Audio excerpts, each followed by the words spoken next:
Valorant is a game with tons of agents that receive changes as updates roll out, so it's hard to stay up to speed on who should be playing and who's kind of bad. Lucky for you, today we're making a tier list going over the best agents in Valorant, in my opinion. Let's get started. Starting things off with the D tier, there's actually only one agent going into this list, and it's reserved for someone with the letter D, and that's going to be Deadlock. Now, Sentinels are definitely in a kind of bad place right now in the game, and I think Deadlock has it the worst. I just think she's absolutely buns. I've never seen a good one except for like on TikTok, and even then, I doubt they actually play that good in their matches. So overall, in my opinion, kind of a useless agent. It's one of those characters where they're too off meta from the actual role to where you won't actually see them being used effectively within the game too much. That keeps the D list short and sweet. Next, moving on to C, keeping up with the formula of the letter matching the name, we have Chamber.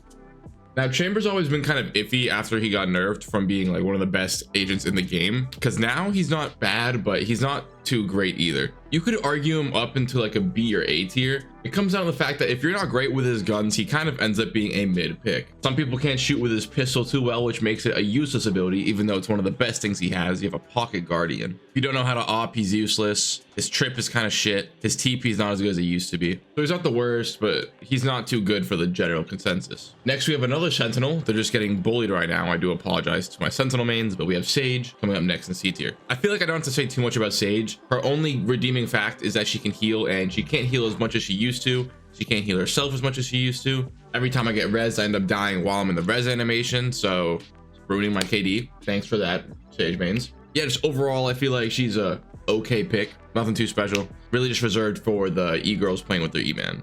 Fuck is an E-man?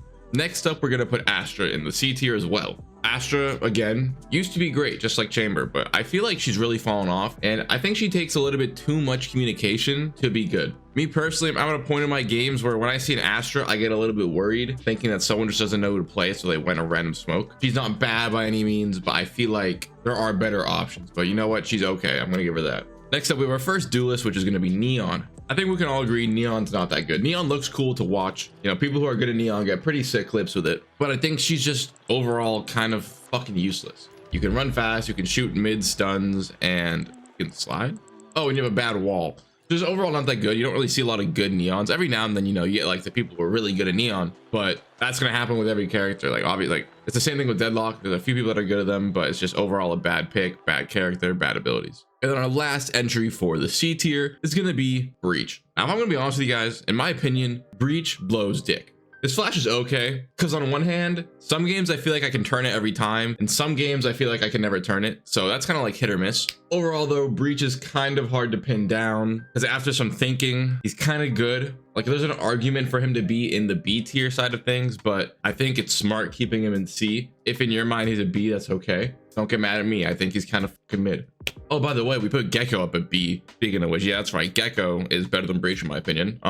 For starters, I think he's just like a little bit more well-rounded. Sure, you can argue his flash blows, but there's some really good flash spots on the map, and you can just keep spamming it. You get your abilities on reset. The wingman plants low-key fire. Wingman diffuses fire. His molly's low-key solid. He's just overall like a decent character. I think he's better than C, especially if you're playing like a map like Lotus. He's literally made for that map. So yeah, decent first entry to the B spot. Next up in B, we have our main man, Phoenix. I don't fuck with Phoenix. I don't like playing him. I don't know what it is. It's just one of the few duelists like I've never really been able to play too much. But he's not bad at all. Like a good Phoenix will always end up in Radiant somehow. But just overall, his kit's like, I feel like his flashes around most corners aren't too hard to turn. Some of them are really hard to turn. I don't know how to explain it, but a lot of the time, like low-key, you can hit like a quick little 180. He's not horrible. It's good that you can heal yourself. Like he's overall a good agent. It's really easy to get your ult, and if you're having a good game and you're getting your ult like on loop, he's pretty fucking good.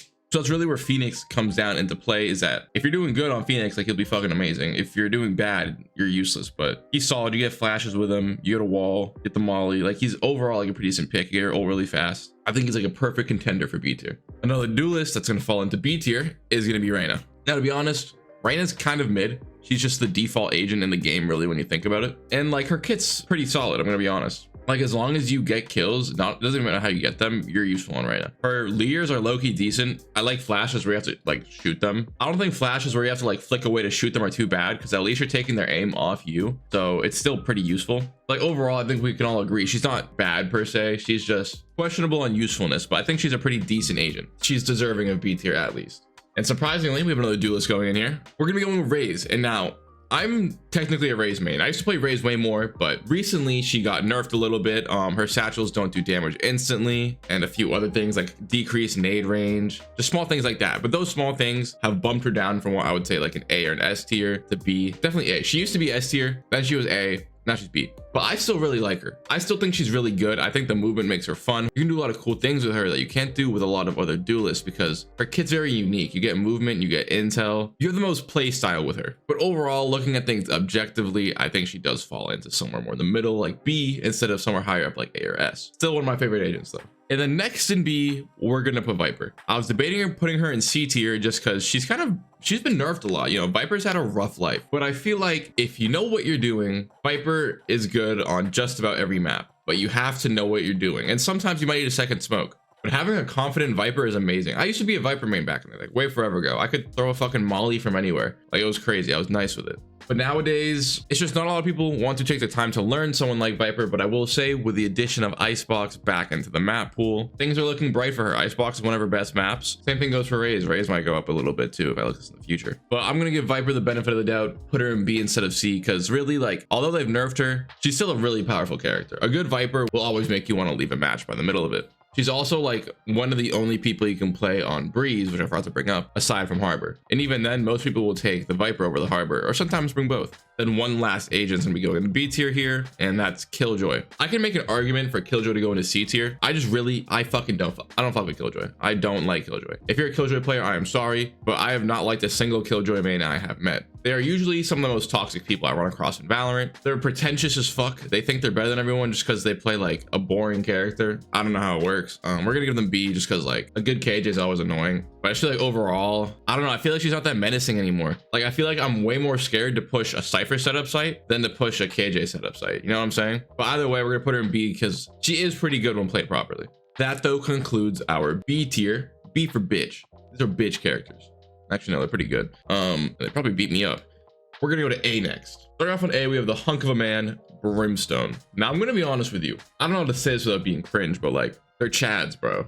Like the best way to describe it is Brimstone mains are chads. Only cool fucking people play Brim. Me personally, he's my favorite smoke player. I'm not saying that because he's my favorite, but I'm saying that when it comes to smokes, I'm gonna play Brim, and people that play Brim are pretty cool. I mean, you get 3 smokes. They last the longest out of any of the smoke characters in the game, I'm pretty sure. The Molly ult combo for post plant is absolutely insane. Stim Beacon's pretty solid. Overall, just a really good character. His one downside is you don't get your smokes back like most other smokes, and you do have like a range limitation on the map. Still better than Deadlock though. All my homies hate Deadlock. Next up, we have another smokes character, and I'm sure you can guess it's gonna be Omen. I feel like Brim and Omen are just about the go-to picks for smokes, especially when you're someone who doesn't usually play smokes and you have to fill onto smokes. Everyone goes either Brim or Omen, and that's because A, they're kind of the easiest to play, and B, they're the best. Omen has regenning smokes, which basically regen, I'm pretty sure, the second it runs out. So you could have one thing like constantly smoked for an entire game. Kind of fucking crazy. Annoying as fuck too.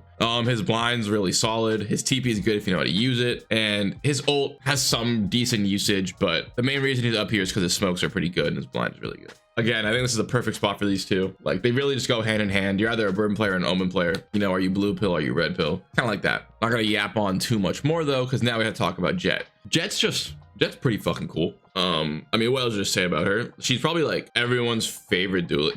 Not favorite duelist, but everyone knows Jett's good. Her knives, solid per usual. Sure, they've nerfed her a little bit, but she's not that bad. Like, I still think she belongs in A. That's the lowest I'll go. She definitely needs to be S, but like the lowest I'll go is A. She's versatile. She's good everywhere. If you're gonna op, you play Jett. You know, she's good for just about everyone as long as you're not a pussy. I hate pussy Jett players, bro. Oh my god, don't get me started. I don't think I have to explain it too much, so we're gonna go on our next character, which is gonna be KO. KO's honestly one of my favorite initiators. I really like his flashes. He kind of feels like you're playing COD in a way. I don't know how to explain that, but I think you understand me.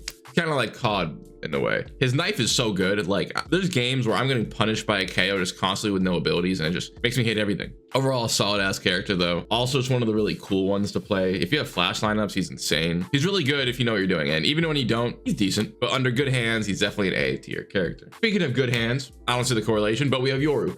Yoru is starting to become somewhat of a meta pick. I wouldn't say meta, but he's definitely getting up there. With YouTubers playing him crazy, like, I don't remember their name to be honest, but I know there's some dude called Red or something. People are starting to realize that Yoru's actually really good. There's some crazy plays you can make him outplay wise. His util's pretty fire. His flashes are good if you know how they work. Like, he actually ended up being a really good agent to pick when everyone thought he was horrible. That's why the higher you go in elo, the more you see people winning with them. It's because there's people in gold who think they're pro Yoru's just waiting on their come up, but they suck. But no, Yoru's actually a really good agent. I play him every now and then. I love playing people. It's pretty fun. I used to actually like main him when I was gold, but then I realized like, what the fuck am I doing? You know? But no, yeah, Yoru's pretty solid. I fuck with him. If you disagree with me on the Yoru pick, you're closed-minded and you don't know what you're talking about. Next we have Fade. Fade is pretty solid, you know, one of the more reliable initiators. Her eye is great. Dogs are pretty cool. Ult is solid. You know, not much to yap about here. Solid character. Gets a thumbs up from me. A tier. Okay, so I'm just now realizing we still have ISO on board. This is for two reasons. One, I'm going off a tier list that I made a little bit ago but never made a video on, and in here I had ISO at S tier. And let me explain myself. ISO felt really good when he first came out, and I still think he is a really good agent. My only issue with ISO is he depends too much on if you're having a good game. Like, he's fully based on your aim. And so if you're having a game where you're feeling yourself and you're hitting every shot, he's great. I'm gonna give you guys an example. Let's say you're playing on split, you are pushing A site, and you are on attack. What you can do is you can insta ult facing ramps. You'll grab the guy on ramps. Your teammates can push up ramps while this guy is forced into a different dimension with you. You know, dimension expansion. They just do Kaizen type shit. Ignore the hand thing. I've never watched it. I just wanted to look cool for you guys. But you get the idea.